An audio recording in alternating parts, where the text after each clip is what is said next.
السلام عليكم ورحمة الله وبركاته. شركة نسر الشرق للصناعات الهندسية والتغليف الحديث تقدم لكم مكنة تعبئة السوائل موديل 402.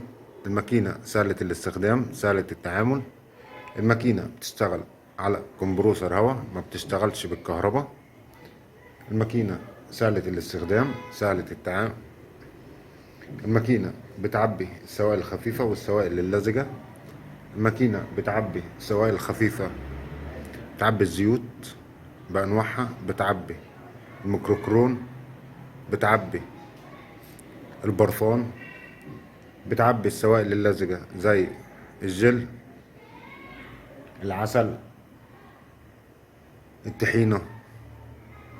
بتعبي أي سوائل لزجة وأي سوائل خفيفة. بتعبي من 1 جرام لحد 50 ملي. النهاردة هنعمل تجربة عملية على زيت الخروع. ادي زيت الخروع، ده القدوس بتاعنا بيشيل 10 كيلو. ده النزل بتاعنا، والبكرة دي بتاعتك اللي حدد منها الكمية. وده زرار فصل وتشغيل الماكينة. وده كمبروسر هواء، دي مجموعة الهواء اللي بتشتغل على طريق الكمبروسر. وده الخرطوم بتاع الكمبروسر، وده الخرطومين دول بتوع الدواسة. هنا في ورا بلفين تحكم لضخ وسحب كمية سريعا. هنعمل تجربة على زيت الخروع اهو، الازازة. نشغل الماكينة ونجرب الكمية اللي احنا محددينها.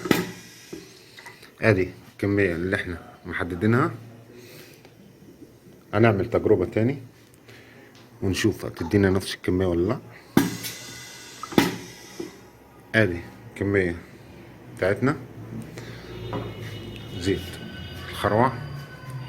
شركة نسر الشرق للصناعات الهندسية والتغليف الحديث تقدم لكم مكنة تعبئة السوائل موديل 402. يقدمها لكم محمد عبد العظيم تحت إدارة وإشراف الباشمهندس أحمد حسن مدير فرع مدينة نصر.